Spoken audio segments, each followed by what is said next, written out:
Hi hello ಎಲ್ಲರಿಗೂ ನಮಸ್ಕಾರ. ಇವತ್ತು ನಾನು ಕಡಿಮೆ ವೆಜಿಟೇಬಲ್ ಅಲ್ಲಿ ಸಿಂಪಲ್ ಆಗಿ ಪಲಾವ್ ಮಾಡೋದು ಹೇಗೆ ಅಂತ ಹೇಳ್ಕೊಡ್ತಾ ಇದ್ದೀನಿ. ಬನ್ನಿ ಸ್ಟಾರ್ಟ್ ಮಾಡೋಣ. ನಾನು ಚಾಪಿಂಗ್ ಬೋರ್ಡ್ ಮೇಲೆ ಎಲ್ಲ ರೆಡಿ ಮಾಡಿ ಇಟ್ಕೊಂಡಿದ್ದೀನಿ. 2 ಈರುಳ್ಳಿ, ಆಮೇಲೆ ಸ್ವಲ್ಪ ಬೆಳ್ಳುಳ್ಳಿ, ಸ್ವಲ್ಪ ಕ್ಯಾಪ್ಸಿಕಮ್, 2 ಟೊಮಾಟೊ, 1 ಕ್ಯಾರೆಟ್, ಇವೆಲ್ಲವನ್ನು ನಾನು ಕಟ್ ಮಾಡ್ಕೊಂಡು ಬರ್ತೀನಿ. ಇದರ ಜೊತೆಗೆ ಸ್ವಲ್ಪ ಪುದೀನ, ಆಮೇಲೆ ಕೊತ್ತಂಬರಿ, 2 ಮೆಣಸಿನಕಾಯಿ, ಸ್ವಲ್ಪ ಶುಂಠಿ, ಆಮೇಲೆ ಬೆಳ್ಳುಳ್ಳಿ, ಇವೆಲ್ಲವನ್ನು ಒಂದು ಕುಟ್ಟಣಿಯಲ್ಲಿ ಹಾಕಿ ಜಜ್ಕೋಬೇಕು.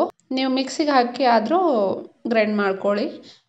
ನೋಡಿ, ಇವಾಗ ನಾನು ಗ್ಯಾಸ್ ಹಚ್ಕೊತಾ ಇದ್ದೀನಿ. ಅದ್ರ ಮೇಲೆ ಒಂದು ಕುಕ್ಕರನ್ನು ಇಟ್ಕೊತಾ ಇದ್ದೀನಿ. ನೋಡಿ, ಅದಕ್ಕೆ 2 ಸ್ಪೂನ್ ಎಣ್ಣೆ ಹಾಕ್ತಾ ಇದ್ದೀನಿ. ನಾನು ಇವಾಗ ಚಕ್ರ ಹೂವು ಮತ್ತು 2 ಏಲಕ್ಕಿ, ಆಮೇಲೆ 2 ಚಕ್ಕೆ, ಒಂದು 4-5 ಲವಂಗ, ಸ್ವಲ್ಪ ಪೆಪ್ಪರ್ ಇದ್ದರೆ ಹಾಕ್ಕೊಳ್ಳಿ, ಆಮೇಲೆ ಪಲಾವ್ ಎಲೆ, ಇವೆಷ್ಟನ್ನು ಹಾಕಿ ನಾನು ಎಣ್ಣೆಯಲ್ಲಿ ಹಾಕ್ತೀನಿ. ಬೇಕಾದರೆ ಹಾಕ್ಕೊಳ್ಳಿ, ಇಲ್ಲಾಂದರೆ ಸ್ಕಿಪ್ ಮಾಡ್ಬೋದು. ನಾನು ಸಿಂಪಲ್ ಆಗಿ ಮಾಡ್ತಾ ಇದ್ದೀನಿ. ಇದ್ರ ಜೊತೆಗೆ ಸ್ವಲ್ಪ ಸೋಂಪು, ಇವೆಲ್ಲವನ್ನು ಚೆನ್ನಾಗಿ ಮಿಕ್ಸ್ ಮಾಡಿಕೊಂಡು ಇವಾಗ ಈರುಳ್ಳಿ ಕಟ್ ಮಾಡಿ ಇಟ್ಕೊಂಡಿದ್ವಲ್ಲ ಅದನ್ನು ಹಾಕ್ತಾ ಇದ್ದೀನಿ. ನಾನು ಕೊತ್ತಂಬರಿ ಮತ್ತು ಮೆಣಸಿನಕಾಯಿ ಆಗಲೇ ತೋರಿಸಿದ್ನಲ್ಲ, ಅದನ್ನು ಕುಟ್ಟಣಿಯಲ್ಲಿ ಹಾಕಿ ಸ್ವಲ್ಪ ಜಜ್ಕೊತಾ ಇದ್ದೀನಿ. ಸ್ವಲ್ಪ ದೊಡ್ಡ ಇದ್ರೂ ಪರವಾಗಿಲ್ಲ. ನೋಡಿ, ಈ ಥರ ಕುಟ್ಟಿದ್ರೆ ಸಾಕು. ಅದನ್ನು ಸೈಡ್ ಇಟ್ಕೊಂಡು ಇವಾಗ ಈರುಳ್ಳಿ ಗ್ಯಾಸ್ ಮೇಲೆ ಏನಾಗಿದೆ ಅಂತ ನೋಡ್ಕೊಂಬರೋಣ. ನೋಡಿ, ಸ್ವಲ್ಪ ಚೆನ್ನಾಗಿ ಹುರಿಬೇಕು. ಜೊತೆಗೆ ಸ್ವಲ್ಪ ನಾನು ಕರಿಬೇವು ಹಾಕ್ತಾ ಇದ್ದೀನಿ. ಇದು ಆಪ್ಷನಲ್, ನಿಮಗೆ ಬೇಕಾದರೆ ಹಾಕ್ಕೊಳ್ಳಿ, ಇಲ್ಲಾಂದರೆ ಸ್ಕಿಪ್ ಮಾಡ್ಬೋದು. ನೋಡಿ, ಇವಾಗ ಈರುಳ್ಳಿ ಈ ಥರ ಫ್ರೈ ಆಗಿದೆ. ಇದ್ರ ಜೊತೆಗೆ ನಾನು ಕ್ಯಾಪ್ಸಿಕಮ್ಮು ಮತ್ತು ಕ್ಯಾರೆಟ್ ಇವೆರಡು ಫ್ರೈ ಮಾಡ್ಕೊತೀನಿ. ಇದರ ಜೊತೆಗೆ ರುಚಿಗೆ ತಕ್ಕಷ್ಟು ಉಪ್ಪು. ನೋಡಿ, ಇವಾಗ ನಾನು ಆಲೂಗಡ್ಡೆ ಕಟ್ ಮಾಡಿ ಹಾಕ್ತಾ ಇದ್ದೀನಿ. ಅದರ ಸಿಪ್ಪೆ ನಾನು ಸುಲಿದಿಲ್ಲ, ನೀವು ಬೇಕಾದರೆ ಸುಲ್ಕೋಬಹುದು. ಇವಾಗ ನಾನು 2 ಟೊಮಾಟೊ ಕಟ್ ಮಾಡಿ ಹಾಕ್ಕೊತಾ ಇದ್ದೀನಿ. ಇವಾಗ ಚೆನ್ನಾಗಿ ಎಲ್ಲವನ್ನು ಮಿಕ್ಸ್ ಮಾಡ್ಕೊತಾ ಇದ್ದೀನಿ.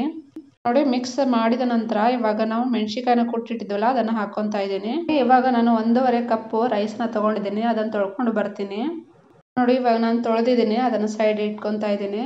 ಇವಾಗ ಟೊಮಾಟೊ ಎಲ್ಲ ಸಾಫ್ಟ್ ಆಗಿದೆ ಇಲ್ಲೋ ಅಂತ ನೋಡ್ಕೊತಾ ಇದ್ದೀನಿ. ಹಾಗೆ ಮಿಕ್ಸ್ ಮಾಡ್ಕೊತಾ ಇದ್ದೀನಿ. ಸ್ವಲ್ಪ ಅರಶಿನ, ಗರಂ ಮಸಾಲ, ಆಮೇಲೆ ಸ್ವಲ್ಪ ಸಾಂಬಾರ್ ಪೌಡ್ರ್, ಇಲ್ಲಾಂದರೆ ನೀವು ಬಿರಿಯಾನಿ ಅಥವಾ ಯಾವುದಾದ್ರೂ ಪೌಡ್ರ್ ಹಾಕ್ಬೋದು. ಜಾಸ್ತಿ ಖಾರ ಹಾಕಿದ್ದಿಲ್ಲ, ಯಾಕಂದರೆ ಆಲ್ರೆಡಿ ನಾನು ಮೆಣಸಿನಕಾಯಿ 2 ಹಾಕಿದ್ದೀನಿ. ನೀವು ಬೇಕಾದರೆ ಜಾಸ್ತಿ ಕೂಡ ಹಾಕ್ಕೋಬೋದು. ಎಲ್ಲವನ್ನು ಚೆನ್ನಾಗಿ ಮಿಕ್ಸ್ ಮಾಡಿ, ನಾನು ತೊಳೆದಿಟ್ಟಿರುವಂಥ ರೈಸನ್ನು ನಾನು ಆಲ್ರೆಡಿ ಹಾಕಿದ್ದೀನಿ. ವಿಡಿಯೋ ಆನ್ ಇದೆ ಅಂದ್ಕೊಂಡು ನಾನು ಹಾಕಿಬಿಟ್ಟಿದ್ದೀನಿ, ಅದು ವಿಡಿಯೋ ಆಫ್ ಇತ್ತು. ರೈಸನ್ನು ಚೆನ್ನಾಗಿ ಮಸಾಲೆ ಜೊತೆ ಎಲ್ಲ ಮಿಕ್ಸ್ ಮಾಡಿ, ಇವಾಗ ರೈಸ್ ಎಷ್ಟು ತೊಗೊಂಡಿದ್ದೀವೋ ಅಷ್ಟು ನಾನು ನೀರು ತೊಗೊತಾ ಇದ್ದೀನಿ. ಅದರ ಜೊತೆಗೆ ಕೊತ್ತಂಬರಿ ಮತ್ತು ಪುದೀನ ಕೂಡ ಹಾಕ್ಕೊತಾ ಇದ್ದೀನಿ. ಆಮೇಲೆ ಲಿಂಬೆಹಣ್ಣು ಕೂಡ ಹಾಕ್ಕೋಬಹುದು.